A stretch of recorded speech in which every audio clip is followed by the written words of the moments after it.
దేనికి భయ్యా ప్యానిక్ అవుతున్నారు అందరూ? అసలు పెట్రోలు మనకు అవసరమైనంత ఉంది. ఈరోజు కూడా ఆల్ ఇండియా పెట్రోల్ అసోసియేషన్ వాళ్ళు ఒక రెజల్యూషన్ కూడా ఇచ్చినారు. హైదరాబాద్లో కూడా స్పెసిఫిక్గా పెట్రోల్ అనేది ఏమాత్రం కూడా స్కార్సిటీ లేదు అని చెప్పి కూడా ఇచ్చారు. ఎందుకు ఊరికే మనం ప్యానిక్ అవుతున్నాం ఈ సోషల్ మీడియా వల్ల? సోషల్ మీడియాలో ఇది కూడా సర్క్యులేట్ అవుతుంది కదా స్కార్సిటీ లేదు అని.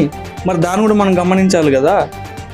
ఎందుకు ఊరికే? నేను ఇందాకే సైబరాబాద్ బీపీసీఎల్ పెట్రోల్ బంక్ దగ్గరికి వెళ్ళేసి వచ్చాను. మీరు వీడియో చూడండి.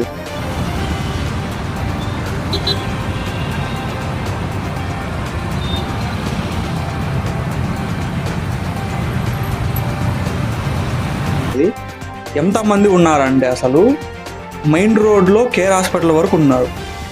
అవసరం ఏముంది? ఇలాగ చేయడం వల్ల ఎమర్జెన్సీ సర్వీసెస్ కూడా పెట్రోల్ లేక అవి కూడా ఆగిపోయే పరిస్థితికి వచ్చేస్తుంది.